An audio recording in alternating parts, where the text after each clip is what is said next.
Hello viewers, আসসালামু আলাইকুম।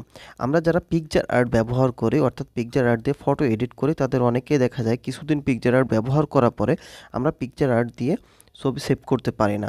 অর্থাৎ আমাদের যে ট্রায়াল ভার্সন থাকে এই ট্রায়াল ভার্সনের মেয়াদ শেষ হয়ে যায় এবং পরবর্তীতে দেখা যায় যখন আপনি কোনো ছবিটা এডিট করছেন, আমি আপনাদের একটু এখানে দেখিয়ে দিই পিকচার আর্টটা ওপেন করে।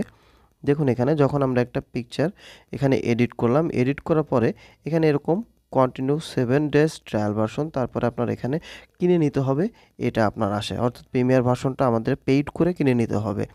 কত দিনের জন্য সেটাও এখানে উল্লেখ করা থাকে। আর এই প্রিমিয়ার ভার্সন না কিনে আপনি কিভাবে পিকচার আর্ট দিয়ে ছবি সেভ করবেন সে বিষয়ে ভিডিওতে দেখাবো। সো ভিডিওটি না টেনে আপনারা সম্পূর্ণ ভিডিওটি দেখবেন। ছবি সেভ করার জন্য প্রথমে আপনার ডাটা বা ওয়াইফাইটা অফ করে পিকচার আর্টের উপর একটু ক্লিক করে উপরে যে আই বাটন এটা আপনারা ক্লিক করে দেখুন এখানে নিচের দিকে অ্যাপস ইনফরমেশনের নিচে এখানে ফোর্স স্টপ এই অপশনটা আপনারা ক্লিক করে ওকেতে ক্লিক করবেন।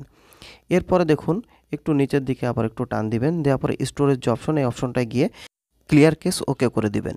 এরপরে ক্লিয়ার যে ডাটা এই অপশনটা আপনারা করতেও পারেন, ক্লিয়ার ডাটা নাও করলেও সমস্যা নেই। এর পরবর্তীতে আমরা অ্যাপসটা ওপেন করব। অ্যাপসটা ওপেন করার পরে আপনাদের আমি সরাসরি লাইভ দেখিয়ে দিচ্ছি, তাহলে আপনাদের সমস্যার সমাধান করতে খুব সহজ হবে। আমার ওয়াইফাইটা আমি অফ করে নিই যেহেতু আমার ওয়াইফাইটা অন আছে। ওকে, এরপর আমি পিকচার আর্টটা ওপেন করব।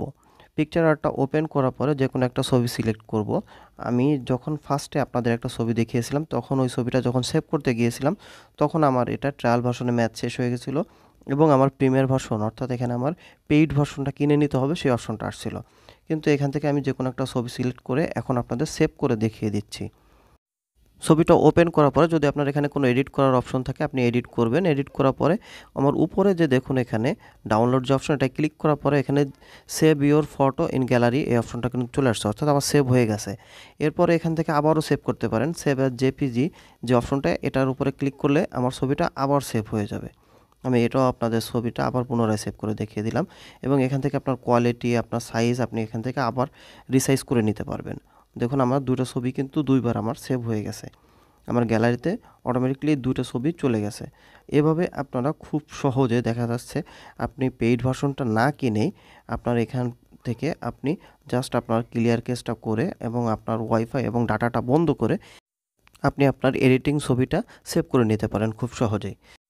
আশা করি ভিডিওটি ভালো লেগেছে। যদি ভিডিওটি ভালো লাগে তো লাইক, কমেন্ট, শেয়ার এবং সাবস্ক্রাইব করে সকলে আমাদের পাশে থাকবেন। ধন্যবাদ সকলকে। আল্লাহ হাফেজ।